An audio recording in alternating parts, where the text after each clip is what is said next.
Many thanks for watching KTN News and KTN Home. Welcome back to News Desk as we continue giving you stories making headlines. And German Chancellor Olaf Scholz is in the country for a meeting with President William Ruto. Scholz arrived this morning and was received by the president.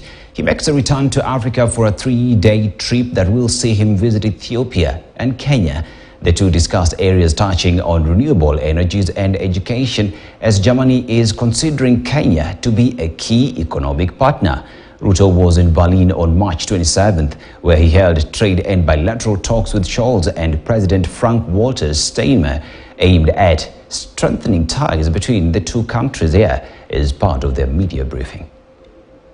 Kenya and Germany date back to 1963, when, upon our attainment of independence, Germany became the first state to recognize our newly born nation. That marked the beginning of a deep friendship that has grown stronger every passing year. Our common values and cooperation in diverse spheres of endeavor, including energy, climate action, agriculture, health, trade and investment, and education, have marked our bilateral development. My recent visit to Berlin in March and the Chancellor's return visit today have taken place at a time when our two countries are commemorating 60 years since the establishment of diplomatic relations. The Chancellor and I have had fruitful discussions, and we have exchanged views on the strategies and pathways through which we can deepen the excellent relations between our two countries.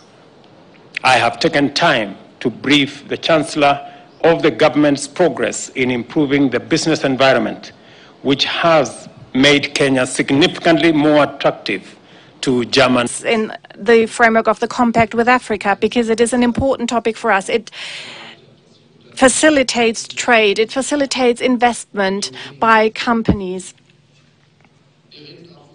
And we also are talking about the question of protecting our environment and fighting man-made climate change. We are united in our ambitions, and I would like to explicitly say that Kenya truly has made substantial progress, is a true leader compared to many other countries in the world. So I am absolutely delighted about your willingness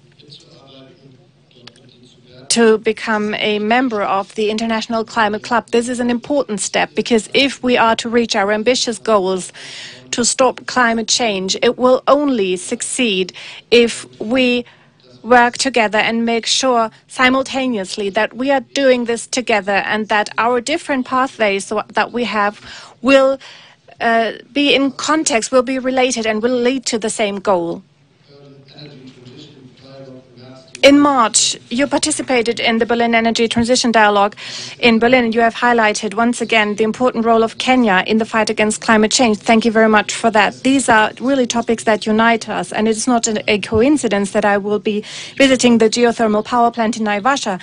As I was told, it's the biggest of its kind in Africa. And this illustrates once more that Kenya is a truly inspiring climate champion. More than 90% of Kenya's electricity already comes from renewable energy sources, and by 2030 you are to reach 100%. This is truly impressive, and it is also one reason.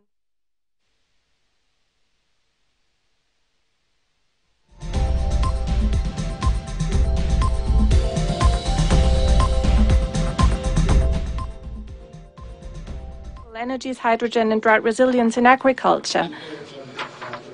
We will also make additional funds available for that purpose. I am impressed by Kenya's preparations for hosting the Africa Climate Action Summit. The summit you will be hosting, and Germany will be supporting Kenya with our technical means and also financially. The conference highlights Kenya's leading role in climate action, and it is also an event that will lead the way up to